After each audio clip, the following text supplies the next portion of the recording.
तो वेलकम है गाइज, कैसे हैं आप लोग। चलिए आज के वीडियो को शुरू करते हैं। तो आज की इस वीडियो हम लोग पार्ट 7 करने वाले हैं। मैं बोला था कि पार्ट पर 6 तक ही कराऊंगा, लेकिन पार्ट 7 भी करा दे रहा हूं, क्योंकि काफ़ी बच्चे बोल रहे हैं कि यहाँ पे अच्छे से तैयारी नहीं हुआ है, फेल होने की संभावना है। ठीक है, तो मैं जो 50 क्वेश्चन यहाँ पर लाया हूँ, वो 6 जो सेट है, 6 सेट को मिलाकर है मोस्ट वी आई जो 50 क्वेश्चन बन रहा था उसका लेकर आए हैं। यानी कि कह सकते हैं कि एक प्रैक्टिस सेट है, तो इसको कर लीजिए, ज़्यादा समय नहीं लगेगा क्योंकि प्रैक्टिस सेट है। मैं जल्दी जल्दी इसका आंसर करवा दूंगा और आप लोग उसको देख लीजिएगा। ठीक है, तो इस वीडियो बनाने का मेरा यही मकसद था कि आप लोगों का अच्छे से तैयारी नहीं हुआ है। कुछ बच्चे कह रहे थे कि अच्छे से तैयारी नहीं हुआ है, फेल होने की संभावना लग रहा है। तो आप लोग जितना मैं क्वेश्चन दिया हूँ, यदि आप लोग उतना कर लिए होंगे तो आप लोगों का आप सभी लोग पास हो जाएंगे, क्योंकि आप लोगों का 50 मार्क्स का एग्जाम होता है और पासिंग मार्क्स 20 केवल है। तब लोग 20 तो सही कर ही सकते हैं।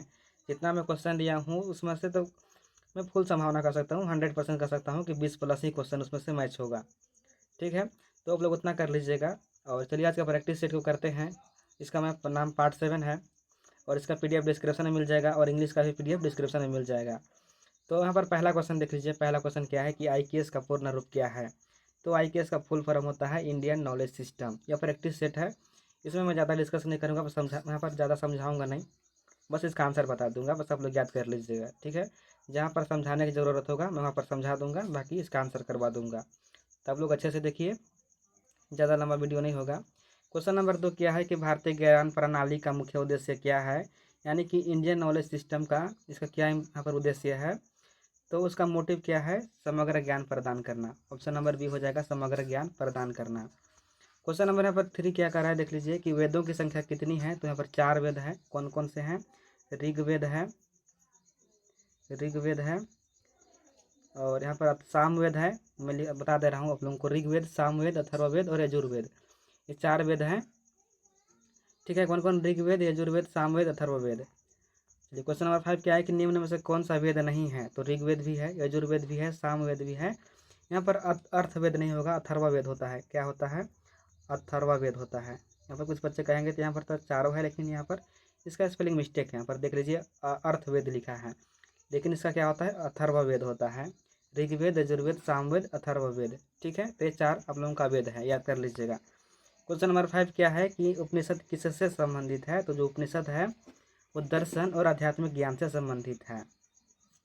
क्वेश्चन नंबर 6 है कि भारतीय दर्शन की प्रमुख शाखाएं कितनी हैं। तो भारतीय दर्शन के 6 यहाँ पर प्रमुख शाखाएं हैं। ठीक है, और आज आप लोगों का आईकेएस का एग्जाम होगा, तो प्लीज़ जो आईकेएस का एग्जाम होगा उसका जो क्वेश्चन पेपर होगा प्लीज़ मेरे पास सेंड कर दीजिएगा सबसे पहले, ताकि मैं आप लोगों के लिए यहाँ पर उसका जो है आप लोगों के लिए आंसर की अपलोड कर सकूँ। ठीक है, तो आप लोग यहाँ नंबर लिख लीजिए। मेरा क्या है, 9301483451। ठीक है, इसमें आप लोग जो आप लोगों का एग्जाम होगा उसका क्वेश्चन पेपर भेज दीजिएगा। शायद आप लोगों का series A B C D 4 series में आप लोगों का एग्जाम होता है, तो चारों सीरीज का भेज दीजिएगा मेरे पास। ठीक है, ये व्हाट्सअप नंबर है, इसमें व्हाट्सअप कर दीजिएगा। यहाँ पर सिंपल फोटो भेजिएगा, पीडीएफ बनाकर आप लोग मत भेजिएगा, मैं पीडीएफ खुद से बना लूँगा। ठीक है, तो चलिए अगला क्वेश्चन क्या है कि योग के दर्शन के परावर्तक कौन है। पतंजलि हैं। न्याय के कौन है, यहाँ पर गौतम है, महर्षि गौतम है।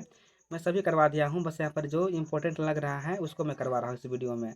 एक प्रैक्टिस सेट है।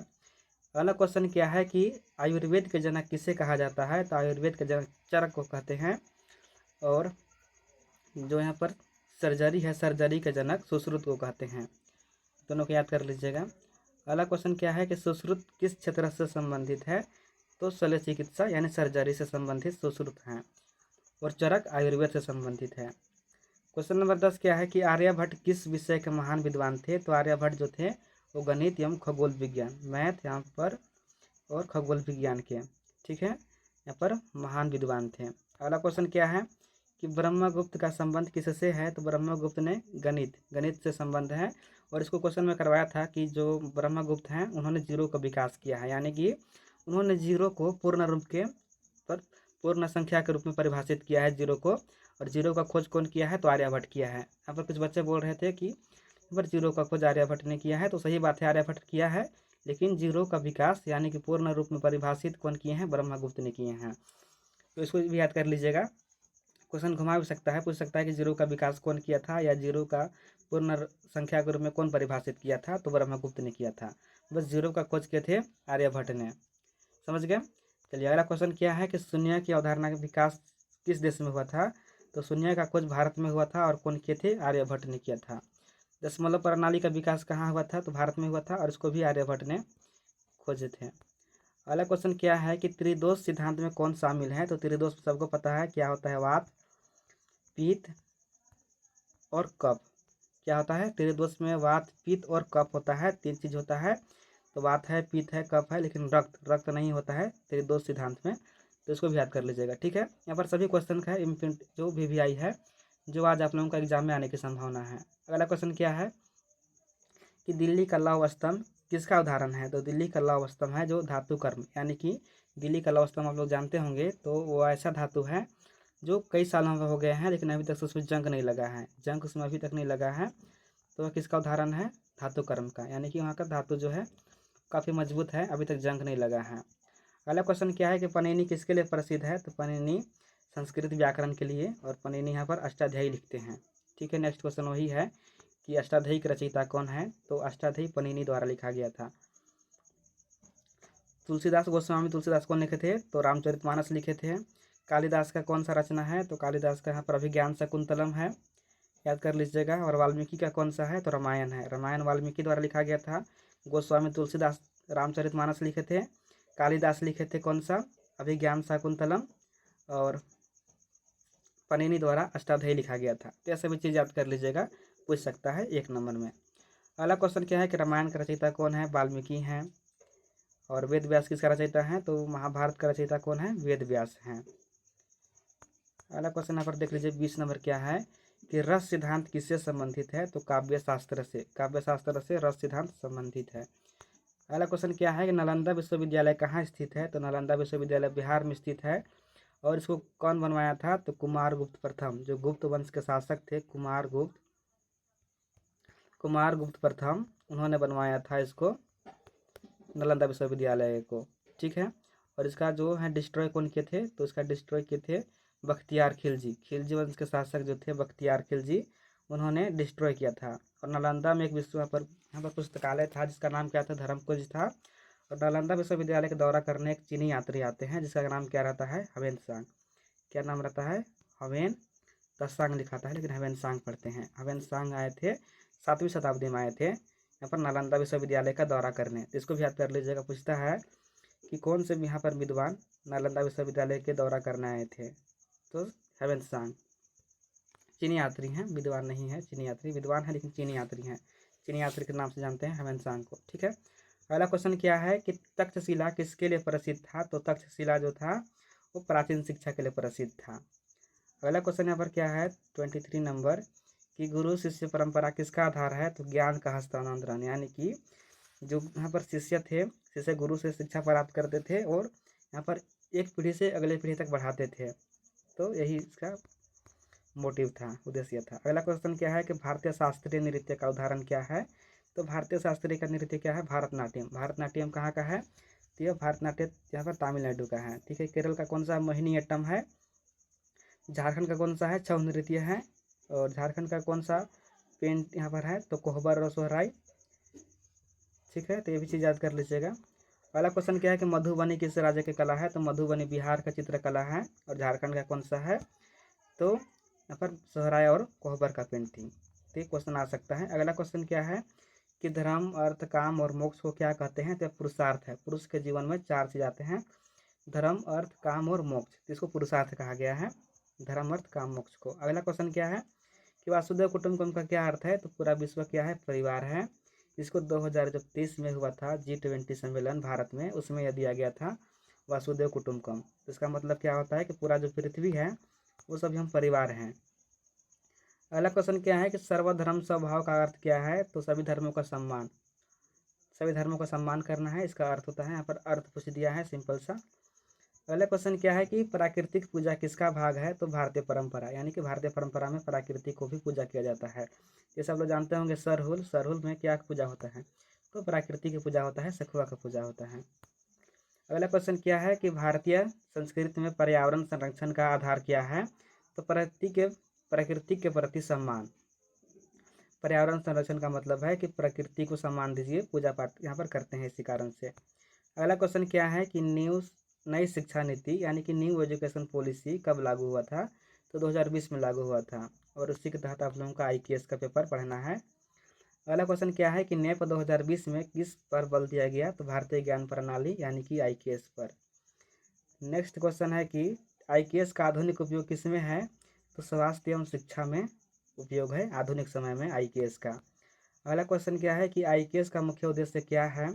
तो शरीर और मन का संतुलन करना योग का IKS नहीं, योग का मुख्य उद्देश्य है शरीर और मन का संतुलन करना। ठीक है। अगला क्वेश्चन क्या है कि आयुर्वेद किस पर आधारित है? तो आयुर्वेद संतुलित जीवन शैली पर आधारित है। नेक्स्ट क्वेश्चन क्या है कि भारतीय ज्ञान प्रणाली का दृष्टिकोण समग्र यानी कि होलिस्टिक है। क्वेश्चन नंबर 37 है कि भारतीय ज्ञान प्रणाली का प्रमुख स्रोत कौन है? तो वेद है। ठीक है। अगला क्वेश्चन क्या है कि भारतीय ज्ञान प्रणाली किस पर आधारित है? तो अनुभव और परंपरा पर आधारित है IKS। मैं पर जल्दी करवा दे रहा हूँ क्योंकि आप लोगों का आज एग्जाम है, तो आप लोग अच्छे से तैयारी कर लीजिए, बस रिवीजन कर लीजिए। इसका मेरा क्या उद्देश्य था, मेरा मोटिव जो था आप लोगों का यहाँ पर रिवीजन भी हो जाए और आप लोग यहाँ पर क्वेश्चन को भी एक बार देख लीजिए ताकि आप लोग एग्जाम में जाकर भूले ना। वैसे तो आप लोगों को वहाँ पर ऑप्शन दिया रहेगा, OMR में एग्जाम होगा, OMR सीट में जैसे आप लोगों का भैक का एग्जाम हुआ था उसी प्रकार से IKS का भी एग्जाम होगा। तो आप लोग चिंता मत कीजिएगा, रंगने वाला है। आप लोग अच्छे से पढ़ लीजिए, याद कर लीजिए। अभी आप लोगों के पास समय है, शायद आप लोगों का एग्जाम 1 बजे से होता है। ठीक है। अगला क्वेश्चन क्या है कि IKS का संबंध किससे है? तो बहुविषयक अध्ययन से यानी कि बहुत सारे विषयों को अध्ययन करना। अगला क्वेश्चन क्या है कि सुश्रुत संहिता किससे संबंधित है? किससे संहित है? तो जो सुश्रुत संहिता है उस शल्य चिकित्सा यानी कि सर्जरी से है। ठीक है। यहाँ पर ट्रिक बता दे रहा हूँ। स से क्या होता है? सुश्रुत। कई बार क्या होता है कि सुश्रुत और चरक में हम लोग कन्फ्यूज हो जाते हैं। तो स से शुरुत होता है और स से सर्जरी होता है, तो आप लोग याद कर दीजिएगा, स से सर्जरी, स से सुश्रुत। और अब बाकी जब बच जाता है चरक, और चरक किससे है? तो आयुर्वेद से है, चरक आयुर्वेद से है। मैं बस याद करने के लिए बता रहा हूँ। आप लोग जैसे आप लोग याद करने की इच्छा, आप लोग याद रख सकते हैं तो याद रख लीजिए, और याद नहीं होता है तो यहाँ पर दोनों का नाम एस से है तो ऐसे भी याद कर सकते हैं। अगला क्या है 42 नंबर क्वेश्चन कि भारतीय ज्ञान प्रणाली में ज्ञान का प्रमुख माध्यम क्या है? तो गुरु शिष्य परंपरा भारतीय ज्ञान प्रणाली में ज्ञान का प्रमुख माध्यम है। नेक्स्ट क्वेश्चन है कि भारतीय ज्ञान प्रणाली का एक प्रमुख गुण कौन सा है? तो नैतिकता। क्वेश्चन नंबर 44 है कि भारतीय संस्कृति में जल संरक्षण का महत्व किस कारण है? तो सतत विकास, जो सस्टेनेबल SDG है, सस्टेनेबल डेवलपमेंट गोल, उससे संबंध है। अगला क्या है क्वेश्चन नंबर 45 है कि सॉरी यहाँ पर देख लीजिए, थोड़ा छोटा हो गया ये। हाँ, क्वेश्चन नंबर 45 है कि भारतीय ज्ञान प्रणाली में महिला की भूमिका क्या रही है? तो ज्ञान के संरक्षण एवं प्रसार में महत्वपूर्ण महिला की भूमिका रहा है। नेक्स्ट क्वेश्चन क्या है 46 नंबर कि भारतीय ज्ञान प्रणाली में नवाचार का क्या आधार है? तो पारंपरिक ज्ञान, नवाचार का मतलब होता है। नेक्स्ट क्वेश्चन क्या है कि भारतीय ज्ञान प्रणाली किससे बढ़ावा देती है? तो सतत विकास को, जो IKS है वो SDG को बढ़ावा देता है, सस्टेनेबल डेवलपमेंट गोल्स को। क्वेश्चन नंबर 48 क्या है कि भारतीय ज्ञान प्रणाली का वैश्विक संदेश क्या है? तो विश्व बंधुता यानी कि पूरा पृथ्वी क्या है? हम लोगों का परिवार है, सभी के साथ अच्छे से व्यवहार करना है। जिस प्रकार हम लोग अपने देश के बारे में सोचते हैं उसे पूरा विश्व के बारे में सोचना है। ये IKS का वैश्विक संदेश है, यानी कि विश्व भर में संदेश देता है IKS। नेक्स्ट क्वेश्चन क्या है कि भारतीय ज्ञान प्रणाली का अंतिम लक्ष्य क्या है? तो मानव का कल्याण, मानव कल्याण है। और आज के लिए आखिरी क्वेश्चन देख लीजिए क्या है कि IKS का अध्ययन क्यों आवश्यक है? तो IKS हम लोग इसीलिए पढ़ते हैं क्योंकि जो भारतीय विरासत है, संस्कृति है और आधुनिक जीवन का जो उपयोग है वो कैसे करना है उसको समझने के लिए हम लोग IKS का अध्ययन करते हैं। ठीक है। तो आशा करता हूँ कि आज का वीडियो अच्छा लगा होगा। यह पार्ट 7 है और इसमें मैं प्रैक्टिस सेट करवा दिया हूँ आप लोगों का 50 क्वेश्चन का, तो आप लोग प्रैक्टिस कर लीजिए और जितना मैं क्वेश्चन दिया हूँ सभी को एक बार पढ़ लीजिए। आप लोगों का सभी के एग्जाम बहुत अच्छा जाने वाला है। जिस प्रकार से आप लोगों का भैक एग्जाम बहुत अच्छा गया है उसी प्रकार से IKS का भी जाएगा। और मैं शाम तक AEC का जो हिंदी और इंग्लिश दोनों का मैं अपलोड करूँगा AEC का। ठीक है। तो आप लोग प्लीज़ चैनल को सब्सक्राइब कर लीजिएगा और वीडियो पसंद आता है तो वीडियो को भी लाइक कीजिए और अपने दोस्तों के पास भी शेयर कीजिए ताकि वो लोग भी पढ़ सके। अन्यथा क्या होता है कि कॉलेज में बहुत बैक लगता है। जैसे आप लोगों का 11th-12th जब पढ़े होंगे आप लोग तो उसमें बहुत कोई नहीं फेल हुए होंगे, लेकिन जो कॉलेज करते हैं कॉलेज में जब थोड़ा सा भी मिस्टेक हुआ तो बहुत आदमी फेल होते हैं। क्योंकि मेरा दोस्त लोग भी कॉलेज कर रहा है अभी, तो उन लोग भी बहुत सारा जो है बैक लग गया। अभी NPU में रिजल्ट आया है, आप लोग पता होगा NPU का रिजल्ट अभी आया है। ये एक सप्ताह पहले। तो मेरा जो दोस्त था, 2 दोस्त था, दोनों यहाँ पर दोनों को बैक लग गया, प्रमोटेड लिस्ट में आ गया उन लोगों का नाम। तो जान जाइए कि कॉलेज बहुत हार्ड है, यदि आप लोग अच्छे से नहीं पढ़ते हैं तो आप लोगों का बैक लग सकता है, और बैक लगेगा तो आप लोगों को दोबारा से फी देना पड़ेगा रजिस्ट्रेशन के लिए। और जो आप लोगों को जूनियर आएंगे पिछले बार, जो भी अभी आए हैं 2026-30 वाला बैच हैं, उनके साथ आप लोगों को एग्ज़ाम लिखना पड़ेगा। तो यह काफ़ी यहाँ पर समय लग जाता है। तो आप लोग कोशिश कीजिएगा किसी का भी प्रमोट ना, किसी का भी बैक ना लगे। आप लोग अच्छे से इसलिए तैयारी कीजिए, ठीक है। आप लोग अच्छे से तैयारी कीजिएगा तो आप लोग सभी लोग पास हो जाएंगे। अन्यथा आप लोग हल्के में लीजिएगा इसको तो आप लोगों का बैक लगना निश्चित है। तो आप लोग अच्छे से पढ़िएगा, मैं जितना करा रहा हूँ क्वेश्चन उतना कर लीजिएगा, आप लोगों का बैक नहीं लगेगा, ठीक है गाइज। तो बस इतना ही, आप लोग तैयारी कीजिए अच्छे से। फिर मिलेंगे किसी और वीडियो में, तब तक के लिए धन्यवाद। और किसी भी प्रकार से कोई भी डाउट हो, कोई भी शिकवा शिकायत हो, आप लोग कमेंट कीजिएगा, मैं सभी का जवाब देता हूँ कमेंट में, ठीक है। और इसका जो PDF है हिंदी और इंग्लिश दोनों में, मैं अब की जो क्या करने वाला हूँ, हिंदी का भी और इंग्लिश का भी दोनों का जो PDF है डिस्क्रिप्शन में दे दूँगा। आप लोग जिस भी लैंग्वेज में कंफर्टेबल हैं उसमें आप लोग डाउनलोड कर सकते हैं। और आप लोगों का जो क्वेश्चन होगा, एग्ज़ाम होगा, वो शायद इंग्लिश में भी रहेगा, ठीक है। मैं श्योर नहीं हूँ क्योंकि जो NPU का एग्ज़ाम हुआ था, NPU वाला एग्ज़ाम में केवल हिंदी से दिया था। तो मैं ये नहीं कह सकता हूँ कि केवल यहाँ पर इंग्लिश हिंदी दोनों होगा, लेकिन संभावना दोनों के हैं। इंग्लिश से भी हो सकता है और हिंदी से भी हो सकता है। मैं फुल गारंटी नहीं कर सकता हूँ क्योंकि हमको भी पता नहीं है। जैसे नीलांबर पीतांबर में क्या हुआ था कि हिंदी बस में केवल हुआ था, इंग्लिश में नहीं हुआ था। तो देखिए कैसे होता है, चांस तो है इंग्लिश और हिंदी दोनों का। बाकी देखिए क्या होता है, जाने के बाद ही पता चलेगा गाइज, ठीक है। और क्वेश्चन पेपर मेरे पास भेज दीजिएगा IKS का व्हाट्सअप नंबर में, ठीक है। धन्यवाद।